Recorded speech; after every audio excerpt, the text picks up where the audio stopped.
네, 여야 전직 의원과 함께 정치권의 가장 뜨거운 쟁점에 대한 양측의 이야기를 들어보는 여의도 정치외전 시간입니다. 오늘도 신경민 전 더불어민주당 의원, 신성범 전 새누리당 의원 두 분 나오셨습니다. 어서 오십시오. 반갑습니다. 안녕하세요. 네. 국민의힘이 LH가 발주한 철근 누락 아파트 사태와 관련해서 꺼낸 국정조사 카드에 민주당이 또 남탓을 하고 있다 이렇게 이제 대응을 하면서 철근 누락 아파트 사태가 정쟁으로 이제 비화될 조짐을 보이고 있는데요. 윤석열 대통령이 이런 발언을 했습니다. 이번에 공개된 철근 누락 아파트들은 모두 우리 정부 출범 이전에 설계 시공 감리가 이뤄졌다. 이 점을 이제 강조를 했습니다. 그리고 이제 민주당은 15개 중에 13개의 단지가 윤 정부 때 준공됐거나 공사 중이다 이렇게 이제 맞섰는데요. 여당이 국정조사 카드를 꺼낸 건 양평고속도로 국정조사 대응을 위한 거다. 뭐 이런 이야기가 나오고 있는데 이 부분에 대해서 먼저 좀 이야기를 시작해 볼까요? 지금 이 문제를 이제 윤 대통령이 규정을 그렇게 했어요. 네. 금방 말씀하신 대로. 내가 엄밀하게 얘기하면 이 문제는 설계 시공 감리가 이렇게 구분이 돼 있는데도 불구하고 이 세 개가 사실은 아름아름 짬짬이로 해가지고 뭐 정관예우도 있고 뭐 학교 관계, 지역 관계 뭐 이렇게 얽혀 있는 우리 사회의 고질적인 네. 인연 아름아름 뭐 이런 것들이 건축에서 벌어진 일이거든요. 부정한 연결고리죠. 이게 오래된 거고 이게 네. 사실은 학계에서도 업계에서도 또 뭐 굉장히 많은 또 노조 쪽도 그렇고 이 지적을 많이 했던 겁니다. 그리고 이런 문제 때문에 실제로 무너진 이 건축물들이 굉장히 많잖아요. 대표적인 게 삼풍이고 그 성수대교고 뭐 이런 거거든요. 그리고 네. 아파트도 무너진 게 굉장히 많잖아요. 근데 이걸 지금 카르텔 가지고 우리 사회의 모든 것을 다 설명을 하라고 그러는데 카르텔은 사실은 업계의 독과점입니다. 그러니까 물론 건축업계에도 업계의 독과점이 있죠. 근데 이건 업계의 독과점과는 상관없이 이 짬짬이, 아름아름, 인연의 사회 그것이 건축에서 나타난 거고 이것이 또 뭐 정관예우의 모습으로 나타나기도 하고 그런 거예요. 그래서 이게 전 정부 때 일어난 거다, 뭐 아닙니다. 지금 정부 때 일어난 거다 하는 건 네. 저는 이 문제를 파악하고 해결하는데 전혀 도움이 되지 않습니다. 이렇게 여야가 싸우는 게 국민들 눈앞에서 그래, 여가 잘못했어. 아니야, 야가 잘못했어. 이렇게 동조할 국민들이 얼마나 될까요? 저는 좀 이런 모습은 아닌 것 같습니다. 이 문제를 풀기 위해서 풀자고 노력하는 데 있어서 크게 도움이 되는 일은 아니다라는 거죠. 양당이 뭐 전 정부 탓 또 현 정부 탓하는 이런 그 논란 자체, 그 공방 자체가 굉장히 그 쓸데없는 거다라는 말씀이신 거죠? 그렇죠. 이 문제를 해결하는데 아무 도움이 되지 않습니다. 네. 지금 이렇게 시간 낭비를 할 수가 없고요. 이게 누십 년이 지금 누적돼 온 거거든요. 근데 이걸 풀려면은 네. 여야가 어떻게 해야 될 것인지, 정부는 또 뭘 어떻게 해야 될 것인지를 지금 머리를 맞대고 궁리를 하고 해도 이게 지금 잘 될까 말까 한 일을 서로 손가락질하고 있는 겁니다. 네. 일본 그 철근 누락 그 아파트 이 사태에 대해서 여당이 이제 국정조사 카드를 꺼낸 게 양평고속도로 국정조사 대응용이다. 뭐 요 해석에 대해서는 어떻게 생각하세요? 밝혀야 되지 않겠습니까? 이게 삼풍백화점 무너진 게 제 기억이 맞다면 1995년이었대. 그때 이 지금 문제가 되는 이른바 무량판, 대들보가 없다. 무량판 공법이 그때 그 삼풍 아파트의 붕괴 원인으로 언론에 많이 나왔던데 뭐예요. 그러니까 벽이나 이런 거 없이 그냥 기둥이 슬라브 그러니까 콘크리트 덩이를 받치는 이렇게 하다 보니까 위험하다. 그래서 안 했다가 언론 기사 보니까 2017년부터 다시 공법을 쓰기 시작했대. LH에서. 네. 그러면 2017년이라 하면 왜 이런 게 쉽게 용납됐을까? 물론 아마 비용도 줄이고 그렇게 건축 비용을 줄이고 빠른 시일 안에 하고 공간을 빨리 활용할 수 있다, 더 활용할 수 있다 이런 것 때문에 아마 나름대로 근거가 있어서 쓰기 시작했을 텐데 LH에 쓰면 일반 업체가 따라가게 돼 있다고요. 왜? 돈을 적게 들고 비용도 줄일 수 있으니까 그 대목이 좀 의아스럽다. 그리고 실제적으로 설계 때 뭐가 설계 때도 이 철근이 적게 들어가는 게 감리에서 발견될 거예요. 설계 시공 감리 시공하다가 발견하거나 네. 이게 안 됐단 말이에요. 왜 안 됐느냐? 그 중에 하나가 LH에 퇴직한 직원들이 설계사무소나 설계사 회사나 감리회사에 많이 간다 그래요. 그러면은 알게 모르게 LH에서 발주한 공사는 그들이 많이 해줄 테고 짬짬이로 이렇게 좀 봐주고 하는 거 아니에요. 이런 의혹이 충분하다. 그렇기 위해서는 밝히자는 건데 네.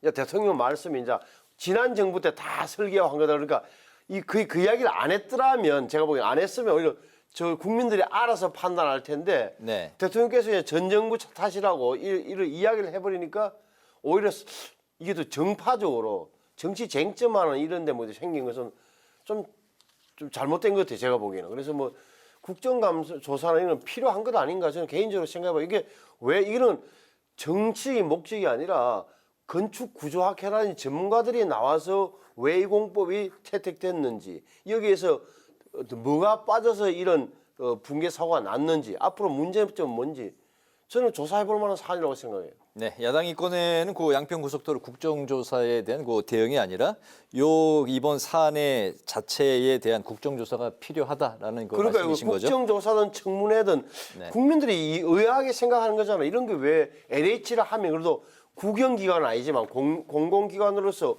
토지 주택 공사잖아요. 네. 그러면은 무슨 이렇게 해서 어떤 판단에서 공법을 선택했는데 무엇이 어떤 보강 절차가 빠졌길래 이렇게 됐느냐. 앞으로 보강 공사를 벽에다가 이렇게 붙여서 하면은 안전한가.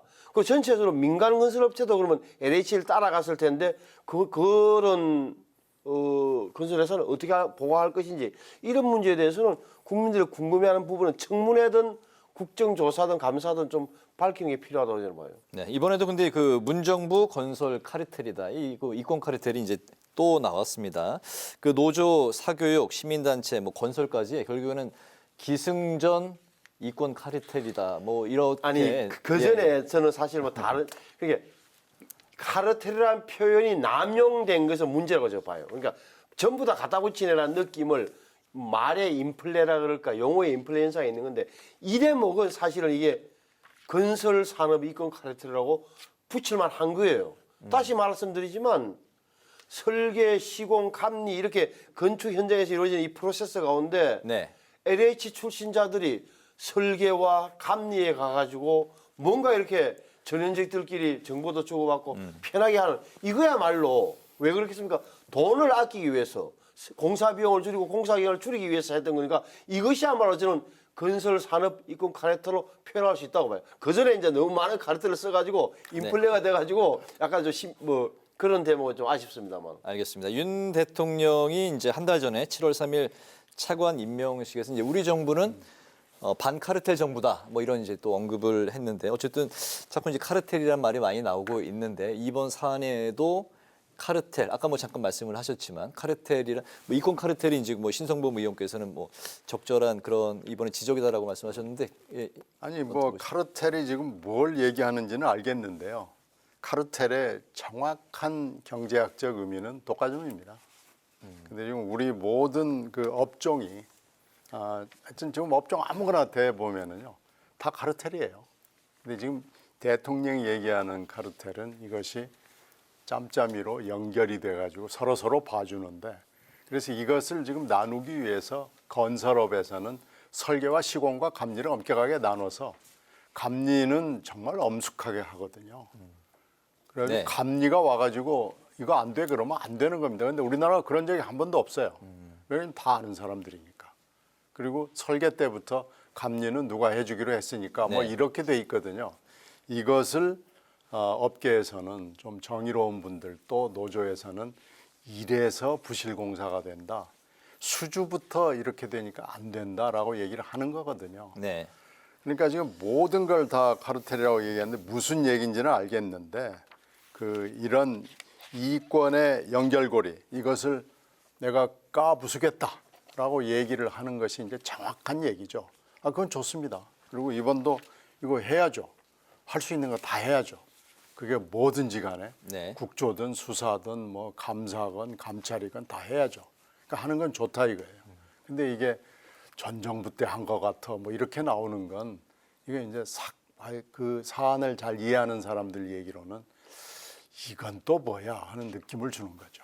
네. 그러니까 이렇게 하지 말고 이 이슈를 정확하게 파악하기 위해서는 엄숙하게 개념 정의를 하고 그렇게 다가가자는 얘기입니다. 알겠습니다. 그러니까 1995년에 삼풍 붕괴 사고 이후 안 쓰던 공법을 왜 LH는 2017년에 도입을 했을까? 그 과정에서 감독 기관이라고 했던 정부 기관에서는 왜 아무런 무슨 시정 조치를 하지 않았을까? 아니면 보강하는 뭐 그런 뭐 지시나 이런 게 왜 나타나지 않았을까라는 것은 중요한 포인트 중에 하나죠. 그럼에도 불구하고 이게 정권에 따라서 달라질 사안은 아니다. 뭐냐면은 말씀하신 이야기한 대로 LH의 내부 문제, 또 퇴직자들과 바깥의 그 연결고리 이런 것은 정권과 무관하게 어떻게 보면 일어날 법한 일이죠.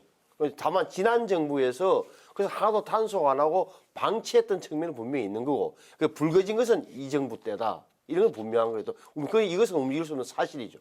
네, 알겠습니다. 이제 그 다음 이슈로 좀 넘어가 보겠습니다. 여당은 그 민주당 김은경 혁신위원장의 노인 비하 발언에 대해서도 이제 공세를 펼치고 있는데 여러 가지로 이제 좀 어수선한 민주당인데 뜻하지 않은 서열화까지 덮친 이제 상황이 됐습니다. 오늘 그 이재명 대표 현재 휴가 중이기 때문에 박광원 원내대표가 대신 발언을 한 것 같은데 앞으로 언행을 조심하겠다고 이제 공식 사과를 했고요. 또 양희 원영 의원도 비슷한 이제 설화가 있었는데 역시 이제 오해를 일으켜 죄송하다면서 이제 사과를 했습니다.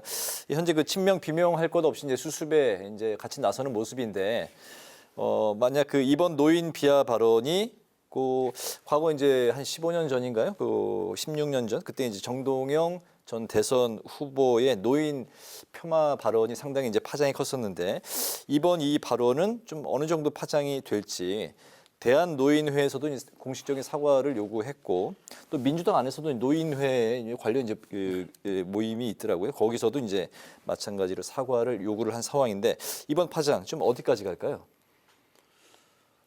빨리 사과를 하고 수습해야죠. 이것이 늘어진다는 것은 민주당에도 좋지 않고요.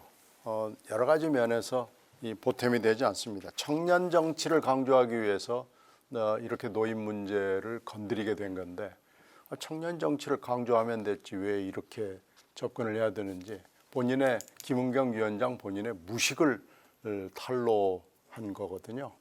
이분이 법학자예요. 그것도 네. 독일에서 공부를 한 법학자인데 도대체 선거의 역사, 투표의 역사에 대해서 일자 무식이라는 걸 지금 보여준 거고요. 이분은 지금 당 혁신위원장을 할 뿐이 아니라 자기 혁신부터 먼저 해야 되고 반성을 해야 됩니다. 왜 이 지경이까지 됐는지를 하고 이 당에 이런 누를 끼친 경우가 어디가 있습니까? 지금 당을 혁신하라고 봤더니 이게 당에 완전히 누를 끼치고 가는 이런 형국이 돼버렸고요. 그리고 사과를 하려면은 좀 제대로 해야 됩니다. 본인이 직접 구체적으로 그리고 진심으로 공식으로 이렇게 해야죠. 이게 사과의 원칙입니다. 그리고 부족하다고 생각하면 반복해서 해야 되고요. 이재명 대표도 휴가라고 숨을 일이 아니고요. 왜 맨날 SNS 올리고 그러던데 휴가라고 SNS 끊을 수 있나요? 이재명 대표도 급하면 해야죠. 왜 이걸 박광원 원내대표가 와가지고 해야 되는지 저는 이해가 잘 안 됩니다. 그래서 이 문제는 빨리 공식으로 정식으로 사과를 하고 매듭을 지어야 됩니다. 이 파장이 어디까지 갈지는 좀 더 지켜봐야 된다는 말씀을 좀 지켜봐야 되는데요. 이렇게 당의 노인위원장, 최낙도 노인위원장도 얘기를 했고 노인회도 지금 불쾌하죠. 이게 점점 이렇게 가면은 이걸 듣는 노인뿐만 아니고 여러 세대가 다 불쾌한 지경으로 번져갈 수도 있습니다. 그래서 이 문제는 빨리 매듭을 짓는 게 좋겠습니다. 네, 김은경 혁신위원장에 대한 평가도 그 말씀을 곁들여서 해주셨는데 그동안 이게 이제 처음 나온 그 설화가 아니라 그 김은경 혁신위원장이 위원장직을 맡고 나서 지금 여러 차례 좀 이런 그 논란의 그 발언의 중심에 있는데 왜 이런 일이 계속 좀 반복될까요? 그러니까 대학교에서 법학 교수 하시면서 사회 흐름을 못 따라잡는 거죠. 못 따라잡는 거죠. 이게 흐름을 잘 못 읽고 있는 거예요. 읽을 만한 능력이 안 되는 거죠. 그러니까 이런 거잖아요. 이제 민주당은 보면 이제 노년층에 대한 본능적인 뭐 불안 내지는 이런 걸 갖고 있는 거예요. 그러다 보니까 툭툭 튀 나오는 게 네. 우리 젊은 층만 있었으면 참 있으면 우리가 선거에서 쉽게 이길 텐다는 생각을 깔고 있는 거란 말이에요. 그런데 이 대목이 현실과 안 맞는 게 갈수록 우리가 노년층이 늘어나는 거예요. 젊은 층은 줄어들고 있다니까요. 그러니까 이게 정치적으로도 바보짓을 하는 바보짓을 이런 걸로. 노년층이 많이 늘어나요. 또 하나는 투표율인데 진짜 이번에 만약에 선거 때 가까이 돼서 내년 선거가 예를 들어서 2024년 1월, 2월 달에 이런 발언 나왔으면 민주당은 선거 망했어요. 네. 아니, 연세 드신 어른들은 투표장에 많이 나가요. 투표율이 높아요. 지금 여론조사와 제가 큰 차이가 벌어질 거라고 보는 이유 중에 하나가 투표율 문제예요. 젊은 층들은 민주당이 그렇게 기대하는 젊은 층들은 안 나오거나 이럴 가능성이 높아진다니까요.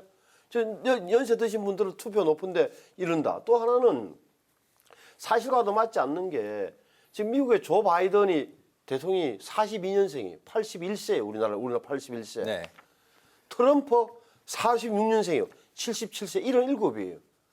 물론 조 바이든이 간혹가다 실수하지만 그래도 보면은 맨정신 멀쩡하고 우리도 보면 전철 타보면 연세 드신 분들 굉장히 건강하신 분 많아요. 그런데 네. 이렇게 젊은 층만이 또 우리를 지지한다는 그 느낌을 가지고 노년층에 대해서 흔히 하는 말로 살 날 얼마 안 남은 분들에게 왜 이렇게 우리 미래를 왜 정해야 되냐 이렇게 나오는 것은 사실과도 맞지 않고 정치적으로도 굉장히 바보 같은 발언을 한 거예요.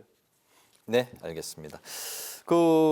지금 이제 이재명 대표가 여름 휴가로 이제 자리를 비운 상황인데 당은 지금 윤관석, 이성만 의원 구속영장 재청구에 김은경 위원장 설화 그리고 이제 이재명 대표도 이제 본인의 구속영장이 다시 이제 재청구될 거다 이런 이제 이야기까지 나오고 있는 상황인데 그렇기 때문에 이제 이재명 대표가 10월에 사퇴할 거다 그런 이야기도 나오고 또 총선 불출마를 할 거다 이런 이야기가 나오고 있는데 이거는 좀 너무 앞서가는 이야기다 이런 이야기도 나오고 있습니다. 굉장히 설이 설왕설래하고 있는 상황인데 이재명 대표가 지금 휴가 중이지만 한가롭게 쉬지만은 못할 것 같은 그런 상황일 것 같습니다.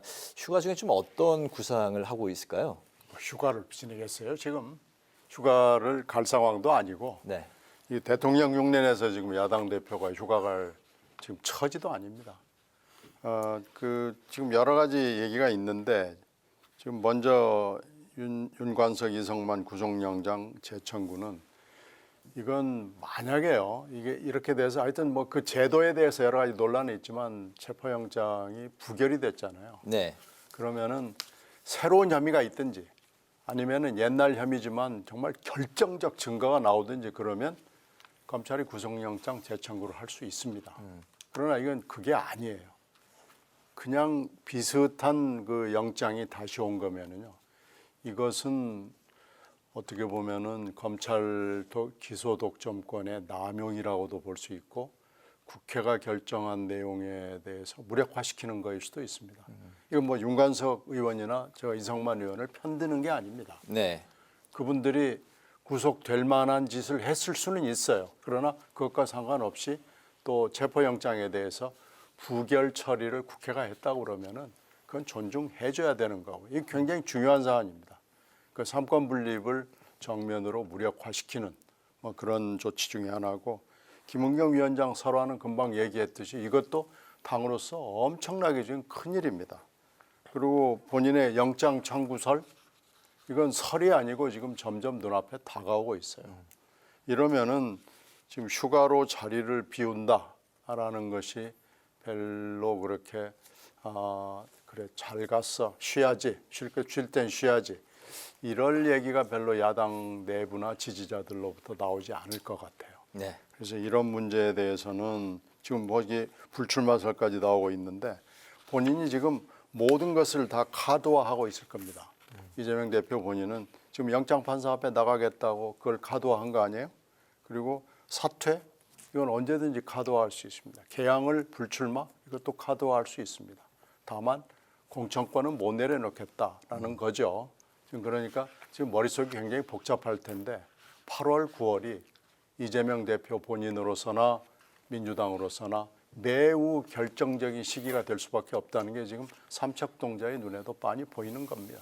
알겠습니다. 먼저 그 이 대표의 현재 그 구상에 대한 예상 이전에 지금 이제 그 신경민 의원님께서 이제 국회에서 구속영장에 대해서 이제 부결 처리한 거를 다시 검찰이 영장 재청구를 한 거는 삼권 분립에 어긋나는 그런 뭐 행위다라고 말씀하셨는데 여기에는 뭐 좀 어떤 생각이실까요? 그게 뭐 검찰에서 청구할 수 있는 거니까 판단의 문제인데 이재명 대표 지금 머릿속에는 8월 8일 다음 주 화요일 이화영 전 부지사가 법정에서 무슨 소리 할까가 가장 신경이 쓰일 겁니다. 네. 그 왜 그러냐 하면은 이화영 씨의 말 한마디에 따라서 지금 이 국면 그러니까 쌍방울과 자신과의 관계가 어떻게 보면 규정되는 그 측면이 나타나는 거예요. 이화영 입에 모든 게 달린 거예요. 그래서 이화영 씨가 뭐라고 이야기하냐가 어떻게 보면 정치권이 다 쳐다보고 있는 거예요. 이재명 대표도 마찬가지고 그럼 이재명 대표 입장에서 어떻게 할 것이냐. 제가 보기엔 이미 수를 쓰고 있는 거예요. 어떤 수를 쓰냐. 김성태를 향해서 뭐 노상강도라고 합니다. 노상강도. 노상강도를 검찰이 수사를 봐주기 수사를 한다. 왜? 김성태가 지금 이야기하는 것은 다 자기 살려고 김성태 자기 살려고 저를 끌어들이는 겁니다. 저와 이화영이를 이렇게 이야기하고 있는 거예요. 왜 그러냐? 이것은 이미 영장 청구와 그 이후에 법원 앞에 판사 앞에 갔을 때까지도 이미 머릿속에 넣고 있는 거예요. 그 대목이 있는 것 같고 그리고 또 하나 이제 이렇게 되면 만약에 뭐 영장 청구를 언제 할지 모르겠습니다만 그렇게 되면 한 가지 문제는 민주당이 당론으로 자 대표님이 말씀하신 대로 우리가 찬성할 테니까 나가세요. 판사 앞에 가서 말씀하시라고 할지 진짜 당론으로 정하려 할지 네. 또 하나는 그럼 판사 앞에 갔을 때 어떤 법원이 어떤 판단을 할지 자 야당 대표이긴 하지만 증거인멸과 도주 우려가 있어서 구속할지 아니면 야당 대표이기 때문에 증거인멸과 도주 우려는 없다고 판단할지 이 대목인데 지금 한동훈 법무부 장관이 하는 말 자신이 사법 방해를 하고 있다. 도주 우려까지는 모르더라도 지금 이재명 대표께서 증거인멸을 여러 차례 시도하고 있다. 의원들을 보내서 뭐 이런 식. 한자락 깔고 있는 이 대목이 이재명 대표나 한동훈 장관 모두 다 구속영장 재청구 다음을 내다보고 있다. 또 이재명 대표 머릿속에는 이런 대목도 있을 거예요. 차라리 지난 제1차 청구 때 차라리 떳떳하게 나가서 내가 판사 앞에 섰으면 그때는 법원에서 거의 제가 보기에 거의 한 80~90% 정도는 기각했을 거예요. 그때는 그렇게 되면 완전히 이재명 대표 정치적으로 완벽하게 부활할 수 있어요. 근데 이번 대목은 이화영의 말에 따라서 김성태의 진술에 따라서 굉장히 위험도가 높은 거예요. 그래서 고민이 더 클 겁니다. 네, 이화영이란 최대 변수가 이제 등장을 했다. 그때와는 이제 상황이 많이 다르다라는 이야기를 이제 하셨는데요. 오늘 그 마지막 이슈로 넘어가 보겠습니다. 8월 국회의 가장 뜨거운 쟁점이 아마 이동관 청문회가 이제 되지 않을까 싶은데요. 이제 최근에 또 이제 이동관 후보자가 공산당 기관지 발언을 해서 또 논란이 되고 있는 상황입니다. 청문회 이후에 여당은 공영방송 정상화다, 야당은 방송 장악이다. 뭐 이런 이슈로 굉장히 또 뜨겁게 달굴 이슈가 될 것 같습니다. 이동관 청문회와 또 이동관 청문회 이후까지 뭐 잠깐 좀 마지막으로 좀 짚어볼까요? 청문회가 아마 굉장히 뜨겁겠죠. 청문회 전까지 계속해서 여러 가지 공방이 있을 수밖에 없고 이동관 지금 후보자가 내뱉는 말 한마디 한마디가 전국을 강타할 겁니다. 휴가 전국이고 뭐가 없는 것 같아요. 그런데 지금 아무래도 이동관 이 후보자라는 사람이 앞으로의 미디어 정책, 특히 방송 정책에 있어서 적임자하는 부분이 제일 지금 문제가 될 거고요. 학폭 문제는 뭐 그 다음 수순이 되겠죠. 여기에다 지금 아마 인사청탁 뇌물 부분까지 하나가 더 추가가 됐어요. 그리고 아마 조금 적은 이슈일지는 모르겠습니다만은 법적 자격 문제도 나올 겁니다. 그래서 여러 가지 이슈들이 나오는데 제일 큰 문제는 아무래도 과연 적임자냐, 방송 정책의 적임자냐, 그리고 MB 정권에서의 어떤 방송 장악 시도의 책임자였는데 이 사람이 다시 세월이 흘렀다고 그래서 이게 용서받을 수 있는 것이냐라는 대목이죠. 근데 본인은 아니라고 주장을 하지만 이게 윤석열 중앙지검장 수사를 통해서 드러난 여러 가지 국정원 문건에서 홍보수석실을 지향하고 있거든요. 딱 지목하고 있거든요.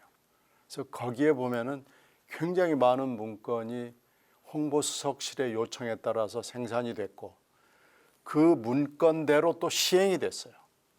그렇다고 그러면은 홍보수석실이라고 실자 뒤에 숨어서 우리 방해한 거지 내가 한 게 아닙니다라고 숨어갈 수는 적당히 넘어가기는 좀 굉장히 어렵지 않을까 생각이 되고요. 공산당 발언도 평소에 생각하던 얘기가 갑자기 튀어나온 거예요. 사석에서 앉아가지고 하여튼 윤 정부의 비판적인 언론에 대해서 계속 저렇게 뭐라고 그럴까요? 공산당식으로 비판을 하다가 그 공산당이라는 얘기가 나온 거죠.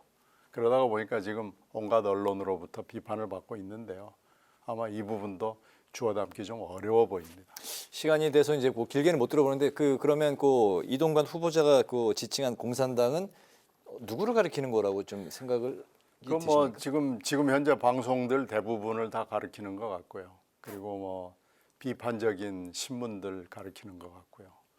그걸 지금 공산당이라고 지칭을 한 건데 이건 실수 그냥 입에서 그냥 실수로 튀어나왔다라고 하기에는 너무나 머릿속에 진심을 담고 있습니다. 네, 신성범 의원님은 뭐 다른 생각이 있으시죠? 당연하죠. 근데 지금 현재 존재하는 대한민국 안에 신문과 방송을 가르쳐서 공산당 신문이나 방송이라고 이야기하지는 않았어요.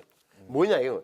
자, 특정 진영의 정파적인 이해에 바탕한 논리나 주장을 무책임하게 전달하는 것의 극단적 형태로 프로파간다의 수단이 되는 게 공산당의 신문과 방송이다. 이 이야기를 하고 싶거든요. 그러니까 지금 우리 현존하는 대한민국의 신문 방송을 이야기한 건 절대 아니에요. 제가 보기에는. 대한민국의 특정 언론을 그 절대 아니에요. 비유한 건 아니다라는 말씀이죠. 그런 이제 진영에 빠진 이른바 언론의 가장 극악한 형태, 극단의 형태는 공산당 기관지다. 그는 프로파 아지의 수단이니까 그 이야기를 했던 거고, 우리 신경민 전 의원님께서 말씀 잘해주셨는데 정말 이동관 씨에 대한 그 중점은 아들 학폭을 뭐 이거는 나올 거 아니에요. 정인들이 나오니까 네. 그보다는 정말 방송통신위원장으로서 이 시대에 방송과 통신관계, 특히 공영방송 체제를 어떻게 가져갈 것인가에 대한 그 소신을 따져 묻는 그런 자리가 됐으면 좋겠어요. 그러니까 아시는 대로